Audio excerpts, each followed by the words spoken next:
결론부터 먼저 말씀을 드리면 이마거상술 절대 하지 마세요. 젊은 친구들 쌍태 제발 하지 마세요. 6개월도 안 썼다는데 보면은 그냥 하지 마세요. 그냥 하지 마세요. 제발.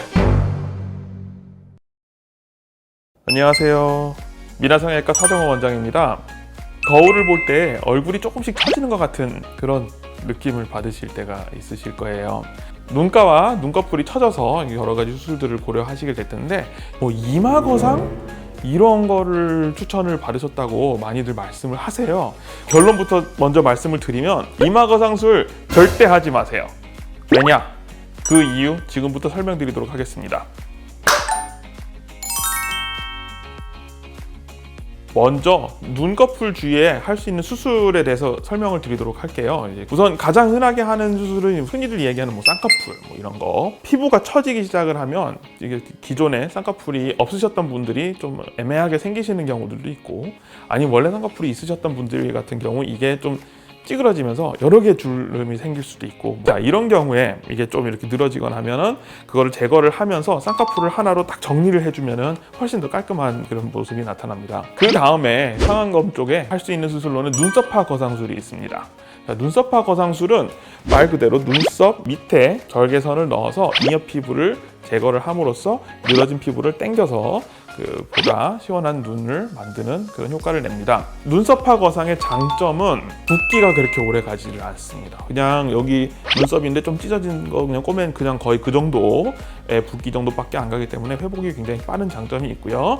그리고 쌍꺼풀을 새로 만들기를 원치 않으시거나 혹은 쌍꺼풀이 없으신 분이 쌍꺼풀은 또 절대 싫다 이러신 경우에 하기에 굉장히 좋은 수술입니다. 말 그대로 늘어진 피부만 제거해서 끌어올려주는 거기 때문에요. 자, 이제 논란의 이마거상술에 대해서 설명을 드릴게요. 자, 이마거상술 하면 이마 쪽을 통해서 이마를 들어 올리는 이런 수술인데, 눈썹 자체가 훅 내려와 가지고 모든 게 처져 있는 분들의 경우는 이마 거상술이 물론 좋은 수술이에요. 효과도 좋아요. 근데 대부분의 경우는 눈꺼풀 아래쪽에 이런 이제 눈 주변 이 구조 자체적인 문제로 인해서 불편함이 야기된 경우가 많은데, 그 외의 걸로 해가지고 해결을 하겠다는 게 조금 맞지 않는 것 같죠. 이거는 자가 진단으로도 확인이 가능합니다. 그냥 눈에 이렇게 편하게 눈을 뜨시고 거울을 보시면서 이렇게 당겨 보세요. 이렇게 당겨 보셨을 때 효과가 있다 그러시면은 이마거상 하셔도 됩니다. 근데 차이가 사실 별로 없는 경우가 많으실 거예요. 자, 그럴 경우에는 이마거상을 꼭 할 필요가 없습니다. 이 수술들을 정리해드리면은 눈썹화 거상은 눈썹 밑에서 절개해서 잉여 피부 제거해서 당기는 거고, 상안검 수술은 쌍꺼풀 라인에서 쌍꺼풀을 만들면서 잉여 피부 제거해서 해주는 거고, 그리고 이마 거상은 헤어라인 안쪽에서부터 눈썹 포함해서 이마를 위로 당겨주는 그런 수술이 되겠습니다.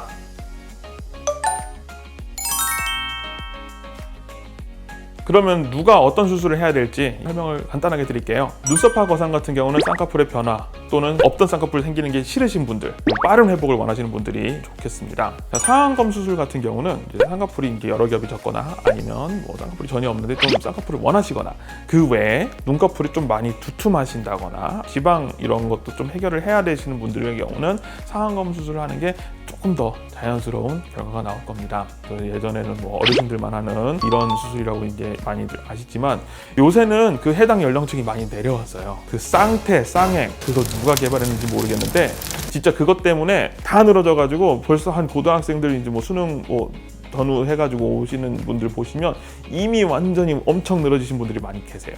자, 쌍액, 쌍태 쓰셔가지고 피부가 좀 늘어져 있는 이런 분들 같은 경우는 쌍꺼풀 수술을 하면서 잉여 피부 제거도 동시에 진행을 해줌으로써 더 만족스러운 결과가 나올 겁니다. 자, 근데 이런 분들이 이마 거상을 한다. 자, 이렇게 하면은 원하는 결과는 안 나오겠죠. 자, 이마 거상 이건 어떤 분이 할까요? 자, 이런 경우는 거울을 보시고 눈썹을 이렇게 들어보세요. 들어보셨을 때 효과가 좋으시면 하시면 됩니다. 많이 안 계실 거예요. 그러면 안 되나? 다시 갈게요. 눈썹까지 많이 내려와 있는 경우, 그런 경우는 하시면 좋아요. 근데 그렇게 흔치는 않으실 거예요.